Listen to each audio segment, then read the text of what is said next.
हार्दिक अभिनंदन। अपना परिचय दे दूं, मैं अभयदेव शुक्ला, ऑल इंडिया जन आंदोलन संघर्ष न्याय मोर्चा जो सहारा के पीड़ितों के लिए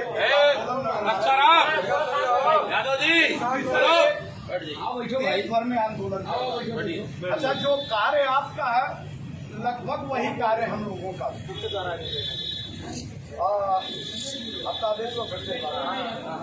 अभयदेव शुक्ला ऑल इंडिया जन आंदोलन संघर्ष न्याय मोर्चा का राष्ट्रीय अध्यक्ष के रूप में कार्य कर रहा हूँ। संयोग से दायित्व बस्ती जनपद से ही शुरुआत हुआ। एक कार्यक्रम हमने बस्ती जनपद में एक विषम परिस्थितियों में शुरू किया। परिस्थितियां ये थी कि मेरा कुछ पैसा सहारा इंडिया में पड़ा हुआ था। मेरे पिताजी की तबीयत बहुत खराब, इतनी खराब थी कि उनको हम लोग ऑन बेड लेके यहाँ से लेके लखनऊ और दिल्ली तक चल के गए थे। राम विनय जी से हम बहुत पूर्व परिचित हैं और विभिन्न सामाजिक कार्य पद्धतियों में हम दोनों एक साथ काम भी किए हैं और इनका सानिध्य भी मिलता रहता था, ये जानते हैं। तो उस बीच में हमारा जो एजेंट साथी था उसने हमको कुछ हमारा पैसा सहारा में लगवाया। उस समय जिस समय मेरे पैसे का काम था वो शायद इसीलिए होता है कि जब हम किसी विषम परिस्थितियों में फंसते हैं तो वो हमारी जमा पूंजी हमारे परिवार और हमारे लोगों के सुख दुख में काम। हमारा भी ध्यान उधर आकृष्ट हुआ कि अरे यार उसमें कुछ पैसा पड़ा हुआ है और उसका परिपक्वता राशि पूरी हो गई है, लगभग 1-2 साल हो गए। तो चलिए, अभी एक सहारा के ऊपर लोगों का बहुत बड़ा विश्वास था। अगर हिंदुस्तान में एक कही जाती थी कि पैरलर और ऐसी संस्थानें जो बैंक को टक्कर दे रही हैं, उसके विश्वास में बहुत सारे लोग, हम ही बार अकेले नहीं थे, हिंदुस्तान में अनेक लोग उसमें, हर तीसरा घर उससे प्रभावित है हिंदुस्तान का।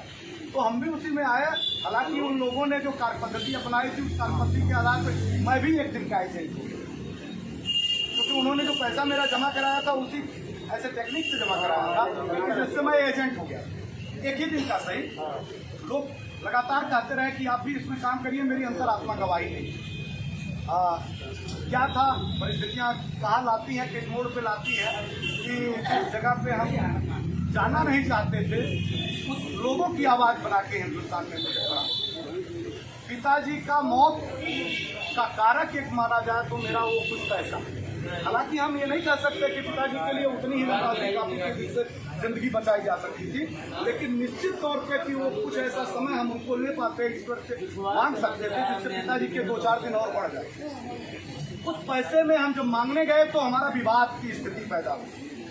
तो मैंने, चूंकि मैं पिताजी को ऑन बेड छोड़े हुआ बैठा था, तो एक तरफ विवाद और दूसरी तरफ पैसा, मुझे इससे मैं किसी तरह से उसको मैनेज किया। हमने कहा जाए दीजिए, जब होगा तो अगली बार देखा। वो मामला भी चला गया और पिताजी भी हमारी दुनिया में नहीं रहे। लेकिन ये बात तो हमको खटकती थी कि वो पैसा जरूर मिलना चाहिए था उस समय के लिए। अगर हमने LIC में पैसा लगाया और हमारी परिपक्वता पूरी हो गई और हमको काम है इसका और हमको नहीं मिलता है तो हम LIC पे क्लेम करेंगे और उसके साथ जुड़े कार्यकर्ताओं से भी सवाल जवाब करेंगे, क्योंकि हमने अपना पैसा निश्चित करते और वो काम हमने किया।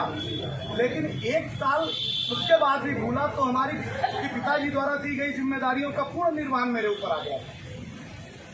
तो पिताजी ने जाते जाते वचन भी लिया था मुँह के रूप से कि मैं अपने आपके परिवार के पीछे अपने भाई, अपने लड़कों की और परिवार की जिम्मेदारियां आपको सौंपती रहता हूँ। तो उस बीच में ऐसी परिस्थितियां आई कि मेरे भतीजी की शादी 1 साल बीत चुका था। हमने कहा एक मामला तो खत्म हुआ, दूसरे मामले से तो कम से कम निकाल लिया जाए। अगर वो शादी ब्याह राम विनय जी उस कार्यक्रम में गए हुए थे जब हमारी बच्ची की शादी गए हो, तो उसमें भी वही स्थिति आई और वहाँ का संबंधित अधिकारी जो बैठा हुआ था, सेक्टर का मामला था, उसमें उसका दम्भ जो देखता था देखते बनता था। मैं याचक की भूमिका बन गई। तो हमको लगा कि अगर मेरी याचक की भूमिका लगी है तो मेरे में जैसे न जाने कितने लोगों की याचक। तो मैंने उससे कहा था शादी विवाह का कार्यक्रम खत्म तो कर लूंगा, लेकिन जिस दिन आऊंगा तुम्हारे तुमको रहनी नहीं। और ठीक 6 महीने के बाद मैंने उनको कमरे से निकाल के बाहर किया और उसमें तालाबंदी। और वह दिन 27 तारीख था और वो 27 तारीख को हम सभी साथी, इसमें कुछ साथी हमारे बैठे भी हैं जो इस आंदोलन की भूमिका को बड़ा करने में इसी बस्ती में हम लोग थे। और 11 अक्टूबर को बस्ती में हमने एक बड़ा कार्यक्रम किया और उस बड़ा कार्यक्रम में हमने 8 से 10 हजार लोग, जिसमें इजहार भाई जैसे और तमाम साथी जो आज LIC के लिए काम कर रहे हैं, वो सब साथी हमारे साथ हमारी मदद करने खड़े हुए और लगभग 8 से 10 हजार लोगों को लेकर हमने पहली बार शुरुआत की। और शायद बस्ती के बारे में इस चीज़ को हम कहने में फख्र होता है कि बस्ती से लेके हम जब दिल्ली जंतर मंतर पे पहुंचे तो मैंने अपना पहला परिचय ये दिया कि मैं बस्ती का हूँ, मेरा गाँव करौली है और ये नींव अगर रखी गई है तो ये बस्ती से ही रखी है। जो पूरे देश में आज एक भी जिला ऐसा नहीं है पूरे देश में जो सहारा का आंदोलन ना था। और मैं बड़ा सौभाग्यशाली हूँ कि मैंने बस्ती की धरती से जन्म लिया। मैं उन माँ बाप की कोख से जन्म परिवार से उन्होंने चाहे जिस संस्कार से मुझे लाया और उस संस्कार के बदौलत मैंने अपने परिवार के लोगों को, जहाँ लोगों को एक लोगों के बीच में रहने का और उनसे समन्वय बनाने की बड़ी कठिनाई होती है, और मैंने अगर मेरा झोला उड़ जाता है तो देश के किसी कोने में जाता हूँ मुझे परिवार ही परिवार मिलता है। उसमें मैंने एक चीज पाया, जो जितनी पीड़ा कहीं न कहीं जमाकर्ताओं की थी उससे कहीं न कहीं उससे कई सौ गुना पीड़ा कार्यकर्ताओं की, कई सौ गुना।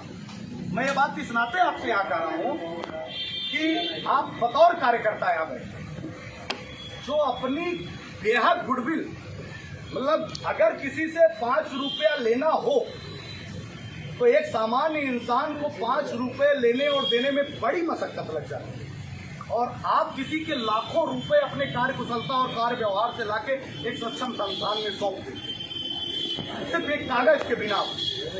ये सारी लाइबिलिटी अगर किसी के ऊपर होती है तो संस्थान की नहीं होती, वो होती है एजेंट और कार्यकर्ता की।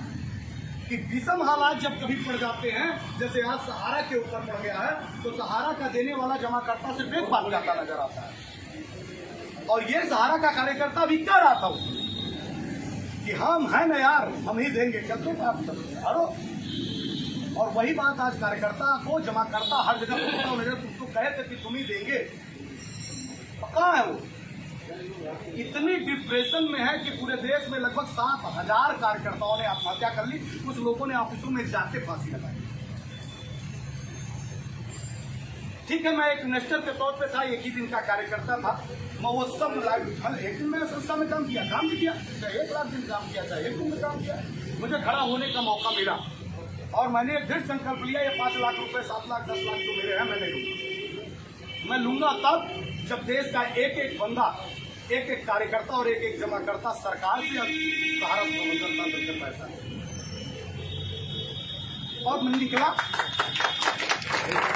निकला जिसको मुझे आशा नहीं था कि शायद एक सामान्य परिवार और जो बिना संसाधन से बस्ती से निकल के गया था, देश भर में इतना बड़ा संगठन खड़ा करके चला आएगा जो आज अवैध रहे ना रहे पूरे देश में आग होते हैं। और मैं समझाने में सक्षम हूँ, यहाँ 1500 कार्यकर्ता आपके एजेंट साथी हैं जो LIC में काम कर रहे हैं, जो भी चर्चा में, और हम बैठे हैं 100।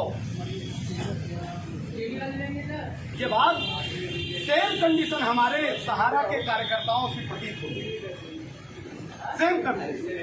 1500 साथी एक साथ एक मंच पे, उनको एक दिन आने में कठिनाई, एक दिन आने में कठिनाई। और अच्छी बात किया, हम सभी साथियों का बहुत बहुत आभार व्यक्त करते हैं जो आप सभी साथियों ने यहाँ पे कार्यक्रम किया है। और किया ये है कि आपका एक साथी इस केबिन के अंदर जाने का काम किया, चाहे नया हो या पुराना, आपने पूरी एकजुटता दिखाई और एहसास किया कि आने वाले दिन में 1500 लोग अगर यहाँ दिखाई नहीं देंगे तो उनके साथ वही व्यवहार किया जाएगा जो एक आदमी के साथ व्यवहार किया। ये बहुत अच्छी बात। ये ठीक था कि हमको सभ्यता और कल्चर और अपने मर्यादा में अपने लोगों को समझाने की जरूरत है, लेकिन कभी कभी ऐसा मौका भी आता है कि जब हमारे ही लोग हमारी मूलभूत समस्याओं को जानते हुए भी हमको इग्नोर करके इस केबिन के अंदर घुसने का काम करते हैं, तो उनको समझाने का एक ही तरीका कि हमारे यूनिटी में रहने वाले लोगों को एक संकल्पित और एक साथ एक सूत्र में पिरो के अपनी बात रखने का बर्ताव ताकत होना चाहिए। हम तो नहीं जानते थे, मैं पहली बार जब आया तो मैंने राम विनय जी का अध्यक्ष, मैं बहुत सारे सेक्टरों में रोटरी क्लब और विभिन्न समय की योजनाओं में मैं जानता था, और मैं जानता था कि यहाँ के सबसे बड़े एक बहुत बड़े एजेंट की भूमिका में आप एक बहुत बड़े डेवलप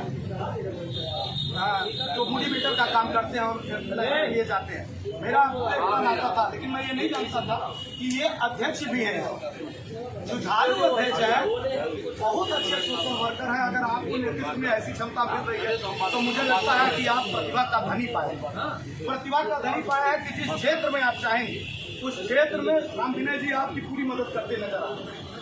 पूरी वजह से और ये बात मुझे यहाँ आने के बाद पता लगी।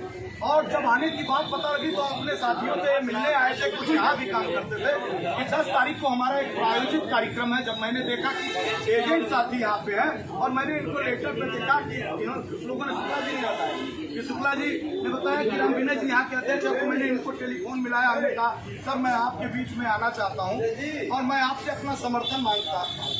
आने वाली पीड़ाएं हमारे लोगों में वो गुजर चुकी हैं, ईश्वर न करे ऐसी कभी पीड़ा हमारे ऐसा दौर से गुजरे, क्योंकि जो लाइबिलिटियां लेके करोड़ों रुपए का बोझ लेके हमारा एक एक कार्यकर्ता खड़ा हुआ है, उसको आगे मौत दिखाई दे रही है, पीछे कुआं दिखाई दे रहा है, कुछ दिखाई नहीं दे रहा, कुछ दिखाई नहीं दे रहा।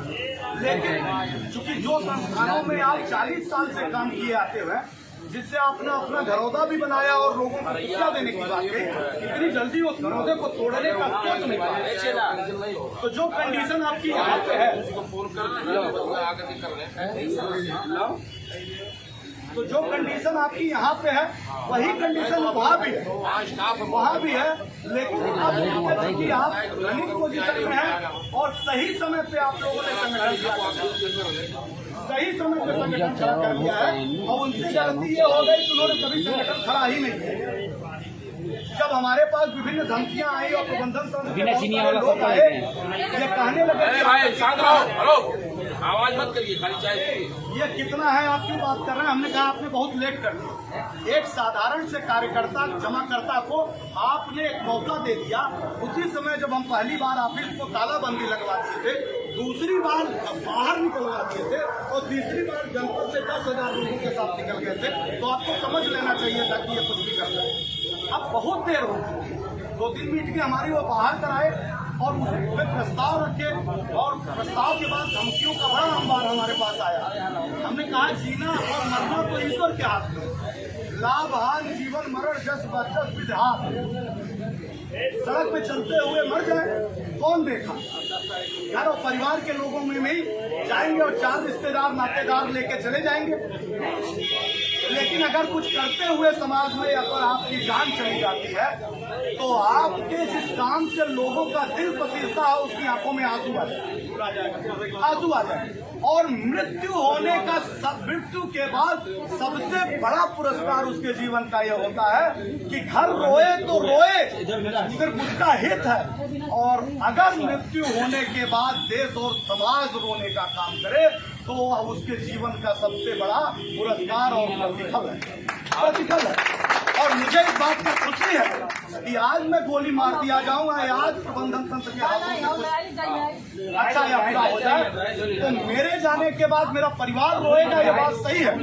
लेकिन मेरे जाने के बाद देश के बहुत सारे लोगों के होंगे, ये हमने इस जीवन में अपना ये हमारा प्रारब्ध हो गया, कर्म बाकी है जिसके लिए हम लोग लगातार प्रयास कर रहे हैं। और 10 तारीख को हम लोग इसी बस्ती जनपद में एक बड़ा कार्यक्रम जिसमें 75 जनपदों के लोग भी आ रहे हैं और राष्ट्रीय कमेटी भी लोग आ रही है। और बस मैं कहना यह चाह रहा था कि जनता चूंकि पैसा 90% गरीबों का हो सकता है, इसमें 90% अमीरों का, लेकिन उसमें 90% गरीबों का है, जिसने अपनी रेहड़ी रोटी दुकानें छोटी मोटी बहुत सारे। आज हमारे वीडियोस को आप हर जगह पा जाएंगे, जब आप फेसबुक खोलेंगे, व्हाट्सएप खोलेंगे, गूगल खोलेंगे तो आपको कहीं न कहीं दिख जाएगा। लेकिन जो दिखता है उसमें रोते हुए जिस महिलाओं को देखेंगे, जिस परिवार को देखेंगे, उससे आपकी भी आंखों में आंसू आएंगे। अगर आपका कोई वास्ता नाता नहीं रहेगा तब भी। तो मुझे खुशी हुई कि मेरा कार्यक्रम के बीच में मैं आने वाला था और मैं यहाँ देखा कि यहाँ पे लोग थे। मेरा सबसे आग्रह और निवेदन है कि उन जिन कार्यकर्ताओं के ऊपर मौत पड़ रहा है, क्योंकि आप ही कार्यकर्ता हो, बहुत सारे लोगों ने जुड़ लिया है, यहाँ जुड़ा है तो इससे मतलब नहीं है कि पिछली लाइबिलिटियों से उनका वास्ता नहीं है। पिछली लाइबिलिटियों से इतना वास्ता है कि ये आंदोलन इतना तेज हो चुका है कि अब कार्यकर्ताओं के पीछे लोग जमा करता उसके घर पे जाना और लाइबिलिटियां पे एक काम ऐसा उसने शुरू कर दिया है। उसने